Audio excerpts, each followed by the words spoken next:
Le bouddhisme et les relations toxiques. Je reçois beaucoup de messages de personnes compatissantes, et même très compatissantes, qui sont emprisonnées dans des relations toxiques desquelles elles n'arrivent pas à sortir. Pourquoi semble-t-il y avoir cette injustice ?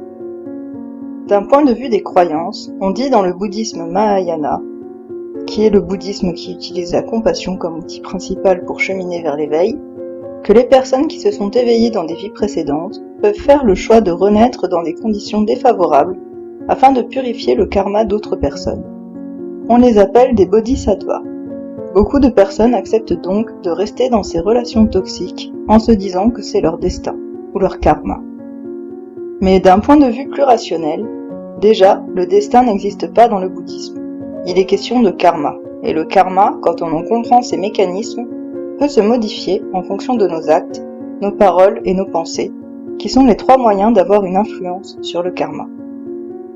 Ensuite, pourquoi ce sont toujours des personnes compatissantes qui sont enfermées dans ce type de relation ? Tout simplement car on nous a appris, et donc conditionnés, à être gentils et compatissants. C'est l'histoire de Jésus qui tend l'autre joue quand on le frappe, ou des Tibétains qui se laissent envahir et dominer sous couvert de compassion, car ils n'ont pas voulu répondre à la violence par la violence. En quoi ces vues sont des vues fausses ? Tout d'abord, quelle est la définition du mot compassion ? En français, compatir signifie souffrir avec. Nous sommes donc persuadés que si nous sommes compatissants, nous devons tout accepter sans broncher, sans se défendre, en essayant au maximum de laisser son ego de côté. Certes, c'est une manière de mettre notre ego de côté. Mais est-ce que c'est une manière logique et efficace ? Si vous croisez un crocodile, sa nature profonde fera qu'il cherchera à vous manger.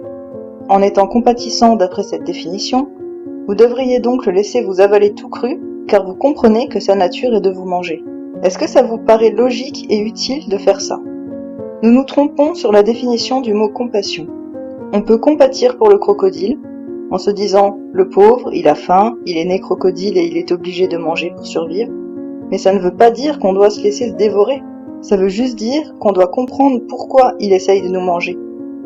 C'est exactement la même chose avec les personnes que nous appellerons dans cette vidéo les personnes toxiques. La plupart des gens compatissants comprennent pourquoi elles sont ainsi. Et par cette compréhension, ça justifie de supporter les actes et les paroles malveillantes de ces personnes à notre égard. Mais si on réfléchit d'un point de vue plus pragmatique, en quoi laisser quelqu'un nous maltraiter, que ce soit physiquement, verbalement ou mentalement, va l'aider à aller mieux ? Cette personne a des comportements néfastes car elle souffre. Mais souffrir avec elle ne veut pas dire la laisser nous faire souffrir. Il ne sert à rien de devenir le souffre-douleur de quelqu'un, de laisser cette personne nous détruire jusqu'à devenir l'ombre de nous-mêmes, sous prétexte que, puisque nous sommes compatissants, nous devons la laisser nous détruire. Certes, une fois que nous avons réussi à évincer notre ego, nous ne sommes plus en mesure de souffrir vraiment, puisque nous comprenons que la souffrance elle-même est une illusion. Mais nous souffrons tous plus ou moins de certaines choses.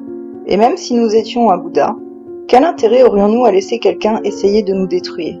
Car en fait, nous accepterions que cette personne crée du mauvais karma, et par ricochet nous fasse créer du mauvais karma, en se servant de nous pour faire le mal. On peut tout à fait comprendre la douleur de quelqu'un, et ses difficultés, sans pour autant l'autoriser à se défouler sur nous.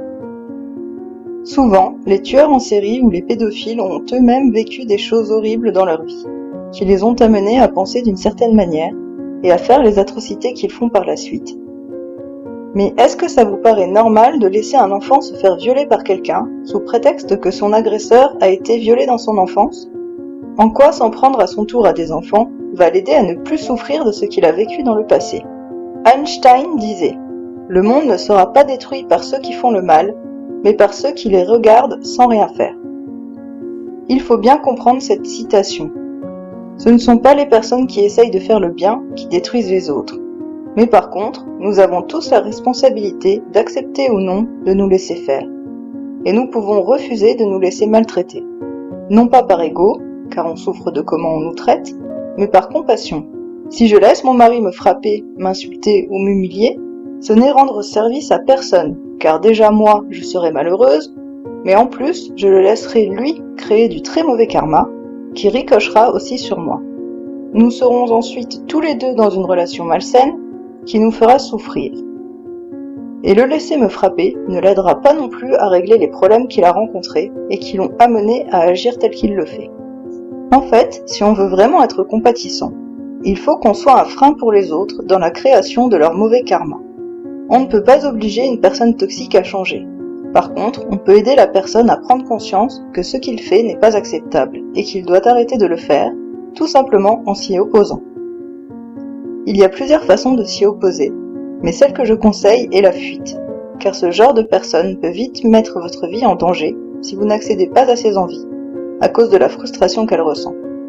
Les personnes toxiques sont des personnes qui sont toxiques d'abord avec elles-mêmes, et cette toxicité rebondit sur nous, car si l'on est incapable d'être bienveillant avec nous-mêmes, en connaissant précisément toutes les épreuves qu'on a dû traverser et ce que ça nous a fait ressentir, comment pourrions-nous être bienveillants avec quelqu'un d'autre ? C'est impossible, car la bienveillance vient de la compassion.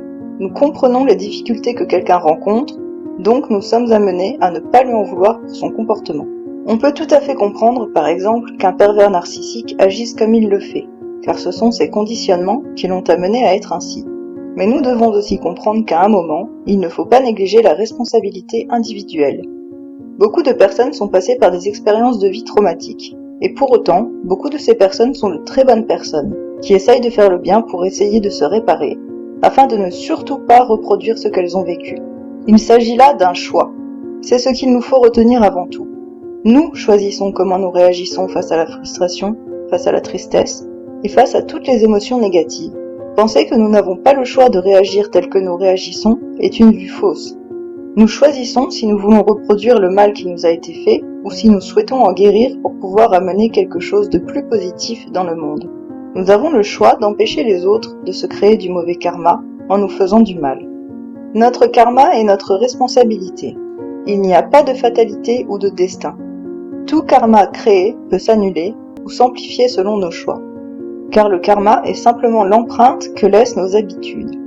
Si nous sommes habitués à nous laisser faire, nous faisons le choix que l'autre personne se crée du mauvais karma en agissant ainsi. Et nous faisons le choix de nous créer du mauvais karma en laissant l'autre personne se servir de nous pour se créer du mauvais karma, car tout est interdépendant. Les personnes mal intentionnées choisissent leurs victimes en toute connaissance de cause, tout comme le crocodile choisit son prochain repas. Elles choisissent des personnes qui sont compatissantes, bienveillantes, et à qui elles vont réussir à faire perdre leur temps, car la personne bienveillante fera tout pour essayer d'aider quelqu'un qui n'a pas envie d'être aidé. Cette envie d'aider sera utilisée afin de la garder sous emprise. On lui fera continuellement croire que, si elle se laisse plus faire, ou si elle reste encore un peu, l'autre personne changera. C'est totalement faux, et c'est le plus grand piège que quelqu'un de mal intentionné utilise avec quelqu'un de compatissant. Il se sert de sa compassion pour l'amener à accepter de laisser faire le mal. Pour reprendre l'exemple du Tibet, vous savez certainement que le Tibet a été envahi par la Chine, car les Tibétains ne voulant pas se défendre, ils avaient une toute petite armée, ce qui fait que le jour où la Chine a voulu les envahir, ils n'ont pas été en mesure de riposter, et de toute façon, ils n'en avaient même pas envie, car il faut être compatissant. Ils se sont donc laissés maltraiter, et aujourd'hui le Tibet n'existe plus, il est devenu une province chinoise. Mais en quoi avoir laissé la Chine détruire le pays, le peuple et la culture tibétaine, sous couvert de compassion, a aidé la Chine? À mon sens, il faut faire la différence entre compassion et naïveté. Je ne dis pas le mot naïveté d'une façon péjorative. C'est simplement que, quand on est habitué à penser de façon bienveillante, il nous est très difficile de comprendre les motivations et les intentions des personnes malveillantes, et jusqu'où ça peut aller. À cause de l'inaction du Tibet à l'époque, une grande partie du bouddhisme a disparu. Et aujourd'hui, il est réduit à des temples qui donnent des enseignements pervertis, beaucoup d'enseignements ont été détruits, beaucoup de moines ou de bouddhas ont été tués par cette inaction. Si le Tibet à l'époque avait réellement compris le sens du mot compassion, sans s'embourber dans des vues fausses, il aurait compris que la compassion, ce n'était pas de laisser faire la Chine sans rien dire. C'était au contraire empêcher la Chine de détruire le Tibet et tous les enseignements qu'il contenait. C'était l'empêcher de faire souffrir autant de personnes en les torturant et en les emprisonnant. Il se serait défendu tout simplement, au lieu de plaindre ses agresseurs. Car oui, on peut plaindre les agresseurs qui se créent du très mauvais karma et qui vont renaître dans des mondes de souffrance, dans cette vie et dans les suivantes. Mais qu'en est-il de notre karma ? Quand nous laissons faire le mal sans réagir, nous sommes tout autant coupables. Il en va de même dans les relations toxiques. Si nous laissons quelqu'un nous blesser, nous le laissons se créer du mauvais karma. Et nous nous créons du mauvais karma. Il n'y a absolument rien de mal à se défendre. et à essayer d'aider quelqu'un à arrêter de se créer du mauvais karma. Mais il faut utiliser les bons moyens, des moyens adaptés à la situation. Certes, ça ne fonctionnera probablement pas du premier coup, mais si tout le monde s'opposait à ce qu'on le maltraite, par exemple, les pervers narcissiques n'auraient plus de victimes potentielles à faire souffrir, et ils seraient obligés de changer de fonctionnement, en voyant que leur fonctionnement habituel ne fonctionne plus. Si vous êtes en couple avec quelqu'un qui vous manipule, vous rabaisse et vous frappe, et que vous ne réagissez pas, vous le laissez se créer du mauvais karma, et vous vous créez également du mauvais karma, car votre vie va devenir un enfer, et vous allez devenir dépendant de votre bourreau. Car c'est par ce mécanisme que ça fonctionne. Quelqu'un de pervers va vous rabaisser, va projeter l'image négative qu'il a de lui sur vous, ce que vous allez croire car vous vous remettez en question pour évoluer. Vous serez totalement perdu dans des vues fausses, n'arrivant plus à sortir de cette violence. Il faut bien comprendre que les personnes qui se retrouvent dans ces relations ne sont pas des mauvaises personnes. Elles ont rencontré quelqu'un qui avait l'air merveilleux, puis petit à petit, des choses négatives se sont installées. La personne toxique va remettre des petites couches de gentillesse régulièrement, afin que la victime soit perdue entre gentillesse et méchanceté. Persuadée que son agresseur a un fond gentil, adorable, mais que c'est juste sa souffrance qui le fait la maltraiter. Alors que non, même si nous avons tous la nature de Bouddha, y compris les pervers narcissiques, les tueurs en série et les pédophiles, il y a certaines personnes qui ont un ego très néfaste et très dangereux. Car en psychologie, ce qu'on analyse, c'est l'ego. Quelle a été la construction de la personne? Comment fonctionne-t-elle suite à cette construction ou cette non-construction? Et ces personnes n'ont absolument aucun scrupule à vous rendre dépendant d'eux, en vous donnant des petites touches de gentillesse de temps en temps, afin que vous soyez totalement dans la confusion et que vous vous disiez que, si vous faites des efforts, les choses vont s'améliorer. Elles n'ont aucun scrupule non plus à essayer de vous détruire en vous faisant croire que c'est vous qui dysfonctionnez et qui induisez cette dynamique dans la relation en utilisant le mécanisme de projection mentale. Et pourtant, c'est bien elles qui dysfonctionnent, et ne vous y trompez pas, elles le savent pertinemment. À ce sujet, les spécialistes ont un avis assez nuancé. Certains pensent qu'ils en sont totalement conscients, d'autres que pas du tout. Il semblerait pourtant qu'ils en soient tous un minimum conscients, à des degrés divers. Mais le fait même de vous faire croire le contraire va vous amener à rester, car vous allez mettre toute votre énergie à essayer d'aider la personne à se rendre compte de son fonctionnement néfaste et à changer. Chose que vous ne feriez plus si la personne vous disait qu'elle était tout à fait consciente de la situation qu'elle vous fait vivre et des mécanismes qu'elle utilise. C'est son moyen de vous faire rester et accepter qu'on vous traite ainsi, dans l'espoir que vous allez pouvoir, un jour, l'aider à changer. Comme toujours dans le bouddhisme, ce qui va pouvoir vous libérer de ces relations toxiques, c'est la connaissance. La connaissance de qui vous êtes, afin d'empêcher le mécanisme de projection mentale. La connaissance de la définition de compassion, autre que se laisser faire sans rien dire. La connaissance des mécanismes pervers narcissiques et la connaissance réelle de ce que peut parfois être un ego narcissique, avec tous les mécanismes que ça comporte. Enfin, il vous faut aussi connaître, comprendre et accepter que non, tout le monde n'est pas bien intentionné. Tout le monde n'a pas envie de changer. Il y a des personnes qui, malgré leur dysfonctionnement, n'ont absolument aucune envie de changer. Elles ont trouvé un équilibre et ne souhaitent pas du tout changer. Alors que si les personnes en face d'elles s'opposaient à ce fonctionnement pervers, elles seraient pourtant obligées d'évoluer. Nous n'avons pas à accepter que des gens se servent de nous pour se créer du mauvais karma. Nous n'avons pas à nous laisser manger par le crocodile sous couvert de compassion. Car une fois qu'on aura été mangé, comment va-t-on faire pour aider les autres? Et comment pouvons-nous aider les autres si on ne s'aide déjà pas soi-même? C'est impossible. Il est primordial de se renseigner sur les mécanismes psychologiques de projection, d'emprise, de confusion, de codépendance à son agresseur, pour ne plus tomber dans les pièges que nous tendent les personnes toxiques. Attention, je parle dans cette vidéo de personnes toxiques ou de pervers narcissiques, car il faut bien utiliser un mot pour nommer les choses, et pour pouvoir en parler. Mais il peut aussi s'agir de relations toxiques amenées par un autre élément, par exemple l'alcoolisme. Il y a une infinité de sortes de relations qui peuvent devenir toxiques quand on met deux égos incompatibles ensemble. Il ne faut pas oublier qu'une personne toxique, ça n'existe pas vraiment. Il y a surtout des personnes qui souffrent. Mais cette souffrance peut amener des personnes à créer des situations qui deviennent toxiques. Et nous n'avons absolument pas à accepter de rester là-dedans, car ça ne sert à rien. Les choses n'évolueront jamais si vous vous entêtez à essayer d'aider quelqu'un qui ne demande pas et ne veut pas être aidé.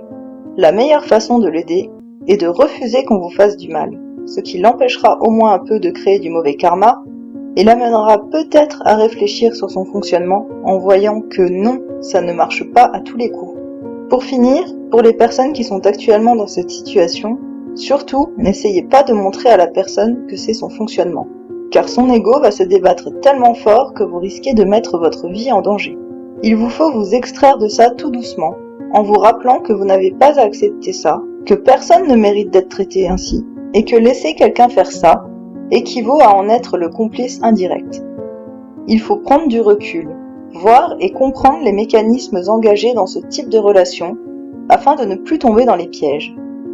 C'est aussi une manière de travailler sur la vacuité de vos émotions, car oui, les émotions que ce type de relation vous fait ressentir sont très intenses et créent beaucoup de souffrance, mais ils sont de la nature de la vacuité, c'est-à-dire impermanente et interdépendante.